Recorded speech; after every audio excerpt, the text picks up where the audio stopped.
And this afternoon, we continue our discussion on Sun Corridor Inc.'s post-COVID economic recovery plan. It's known as the Pivot Playbook, which focuses on 5 areas: company recruitment, talent and acquisition and retention, workforce development and training, shovel-ready in real estate and tourism. Joining us now on the live line, Alex Horvath, Senior Vice President and Chief Human Resources Officer for TMC Healthcare. Alex chaired the Pivot Playbook Subcommittee on Talent Recruitment and Retention. Also with us, Laura Shaw. Laura heads up Sun Corridor Inc.'s marketing efforts, which include promotion of Tucson and Southern Arizona to site selectors and also focusing on potential talent. Laura and Alex, thank you for being with us. Thank you, Bill. Appreciate it. Great. Laura, great to be here, Bill. It's great to hear from you, Laura, as well. What was the motivation behind Sun Corridor Inc.'s Pivot Playbook? How did that come about? I assume that was something that just wasn't developed overnight. No, not at all, Bill. Well, actually, we really started looking last summer at, as COVID was coming about in March and April, and things really looked kind of, dire in the summer. Our chairman circle and board got together and said, what can we do? We're going to get out of this eventually. We don't know when, but what can we do right now to begin to think about what's needed in a post-COVID recovery? You may be fully aware, but we've gotten just a number of great rankings over the past 15 months or so. Since COVID started, I think in my 15 years here at Sun Corridor Inc., I've never seen so many great rankings of Tucson and Southern Arizona. Many of them were rankings about how folks across the country, both in the site selector community, but as well major analytics firms like Moody's were saying, mid-sized markets are really poised to recover from this COVID situation much better than larger urban markets. Mid-sized markets can spread out. There are more open spaces. And Tucson, as you know, is just great for outdoors activities and well-being. So we knew that the rankings were good, but we also knew we had to focus on some gaps and some opportunities to pivot and shift and come up with some strategies that will really take advantage of these rankings and poise, us to recover much better. We also had done some research during that time. This was research that we did with site selectors across the country back in November of 2020. And just to remind your listeners, site selectors are our main clients. We do also work with companies directly, but there is a very robust industry of folks called site selectors or site selection consultants, and they really manage about 80 to 90% of all corporate relocations across the country. They are a small group, relatively speaking. There's probably only a few thousand of them across the country, and also the main ones handling our targeted industries and many major corporations. They're only about 400 or 500. So we are able to build relationships with them. We're able to survey them, and we surveyed them last November asking for, how has COVID changed your processes and the landscape of site selection.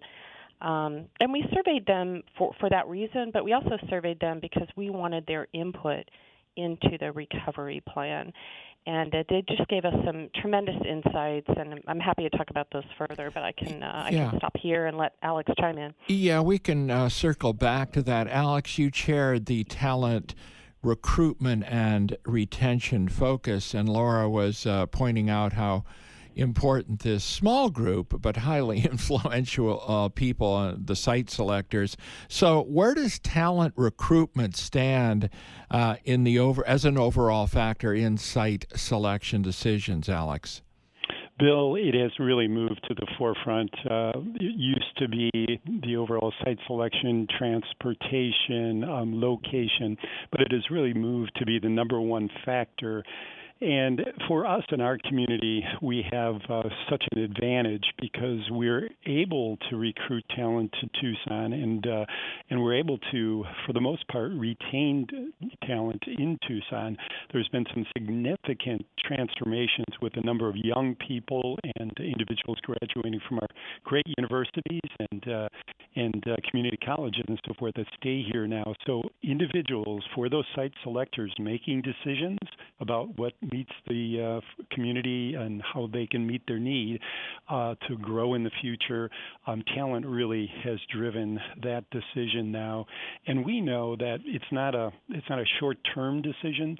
It's one thing to be able to meet the needs, but most of these organizations that Laura and Sun Corridor and influential people in our community are able to bring here want to look at how we are poised for the future and what that pipeline, of talent looks like and how strong is it. So it's really moved to the forefront, Bill. And they want to know that there's the educational foundation here, and we have that certainly with Pima Community College and the University of Arizona, Alex. Mm-hmm. You're exactly right. There are so many unique programs and really significantly nationally rated top programs that bring students here. And then with what we have to offer in the community, it's our job collectively to help launch careers and keep people here. And bringing these great organizations here as new employers or expanding employers, helps in that overall continuum. For sure. The research is showing there's been a major change, Alex, in who's in charge of making some of these decisions. I find that fascinating. There has been a real movement now to take it. Well, will you explain how that has changed? Well, absolutely, Bill. That it is fascinating, and it's been a kind of a metamorphosis over time. Years ago, obviously, large employers, medium, small, would build a facility, would create where they wanted to be, where they wanted to locate, and people would follow. Jobs would be created. Individuals would migrate, flock, move to where the jobs were. But now we're finding in today's market that the ability for individuals to decide as a particular specialized employee, or really any employee, where they want to work is their decision, and they will decide. And now we're finding organizations looking at where is that talent, where is it in supply, where do people want to live, where do they want to raise families, where do they want to create their life long plan or and be part of a community. And we're finding that employers are looking for those places where the talent is now and where the talent will remain. So it is a big significant turn from what it used to be. The one thing that I would point out with that we also see happening with the remote work, and the number, everybody knows somebody or themselves who has been a remote worker, who has been a telecommuter, who has been able to work at home. Organizations now are seeing that as both a blessing and a curse, because they, of course, can have employees work from anywhere, but so can anyone else. So having for us a community and an environment that supports individuals that might be moving into a hybrid where they have to come into the office a couple times a month, but otherwise working from home, is an important consideration as well. Laura Shaw of Sun Corridor, let's bring you back in. When you're talking to these site selectors, what are they saying is the future? Working at home or an office setting or maybe a hybrid? We're really seeing most recently, I believe a lot of site selectors are saying that it will be likely a hybrid. There's been a lot of media out there saying everyone's going to be working remotely, and, everyone's cutting out their leases in these commercial spaces all across the country. We don't really see it that dramatically, and our site selectors don't see it that dramatically, and our, investors here and our board members here, folks like Picor, Seabury, and others, we're really thinking it'll be a hybrid. What that actual definition of hybrid is for each company may be different. And so I think time will tell, but I think working remotely is probably here to stay in some form or fashion, but we don't think it's going to be all or nothing. All right, we've got more to cover with Alex Horvath, the Senior Vice President and Chief Human Resources Officer at TMC Healthcare. Also with us on the live line, Laura Shaw from Sun Corridor, Inc., and we're talking about the Pivot Playbook and how important talent recruitment and retention is. We'll continue with our conversation with Alex and Laura right after this. Tucson's original gastropub, Noble Hops in Oro Valley, proudly announces a second Tucson area location where you'll enjoy locally brewed craft beer and gastropub fine fare. Order in or take out at Noble Hops, a pub for foodies, on West Lambert Lane at North La Cañada Drive in Oro Valley, and now at the Doubletree Hotel on Alvernon across from Tucson's Reed Park. More on the web at noblehops.com. When the public weighed in on the first draft of the Regional Transportation Authority Plan, the RTA responded by revising the final plan before voter approval in 2006. The RTA is preparing for a new plan for voter consideration by June 2026 and invites your input on regional transportation priorities. A draft plan will be presented for further public review. Submit your input or learn more at rtanext.com. Hello, I'm Jeanette Bewley, President and CEO of the Tucson Airport Authority, with news of our new effort to ensure air traveler safety and security going through our terminal. It's called TUS Cares, and you can read more about it on our website, flytucson.com. As you carefully weigh your decision to fly, I want you to know whether it's next week, next month, or next year, we are here for you at Tucson International Airport. Thank you. Hi, this is Pam Krim, CEO of the Better Business Bureau of Southern Arizona, where we set the standards for marketplace trust by engaging with and educating consumers and businesses.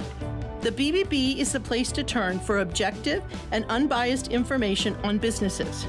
Learn more about the many services offered by the Better Business Bureau of Southern Arizona at bbb.org/Tucson. Are you happy with the news you get? While not all news is good news, you know good reporting when you see it. Check TucsonSentinel.com every day for breaking news and investigative reports. Have your say in the comments. It's all in TucsonSentinel.com, your local independent nonprofit news. You can rely on TucsonSentinel.com for solid reporting about immigration, Tucson and penal politics, everything from the border to baseball. It's independent news without the spin. TucsonSentinel.com. We are watching Tucson. MedCare to You is a new Tucson-based concierge telemedicine urgent care, specializing in caring for our patients in the comfort of your location. We deliver your prescriptions and even provide in-person visits with our dedicated staff. It's convenient, quick, private, and your personal information is always protected. Find out more at medcaretouaz.com.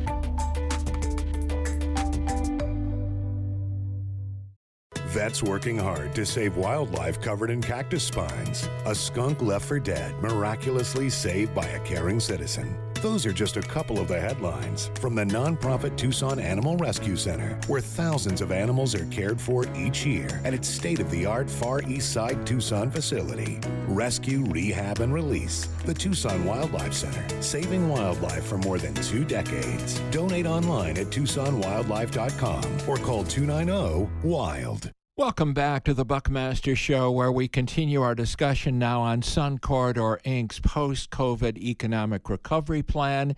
It's known as the Pivot Playbook, and there are 5 focus areas, and right now we are focusing on one of those areas, talent and acquisition. And we have Alex Horvath with us, the Senior Vice President and Chief Human Resources Officer for TMC Healthcare. He chaired the Pivot Playbook Subcommittee on Talent Recruitment and Retention. Laura Shaw is also with us on one of the live lines. Laura heads up Sun Corridor, Inc.'s marketing efforts. Alex, let's talk a little bit about some of the I know Gallup did a survey about priorities that workers are considering when or where they decide where they want to live. What are some of those priorities? You're right, Bill. They really all focused on quality of life, and they included, which was no surprise to us based on what we've been through over the last year and a half, so to speak, safety and security of an area, also stability during challenging times for individuals, wide open spaces, as Laura mentioned previously, how important that can be during any time people are either confined or are looking for other ways to socialize themselves. And then finally, a sense of well-being. And those four we find that really support what many individual employees that are already here and other workers, you would say, or employees that we're trying to convince that Tucson is a great place to work. These all factor into decisions either to move or to stay. And Laura, does your research that you've been doing, and I know you and your team do extensive research, does that kind of play out with the current trends in site selection? Yes, definitely. I mentioned a research project that we did last November, and when we went out and surveyed about 60 to 70 site selection consultants, really when we dive deeper into, what factors are really becoming most important as a result of the pandemic. And there were really several factors that also align with what Alex was just talking about. The first factor is actually the state and local response to the pandemic. Are these communities like Pima County, City of Tucson, the state of Arizona, are we adhering to public safety standards in order to avoid future shutdowns? And that really aligns well with the safety and security aspect of what talent is looking for. The second area was, site selectors are looking at areas with lower density and real estate that enables physical distancing. We know a lot of our real estate market is looking at floor plans and office space trends now that do allow for that physical distancing.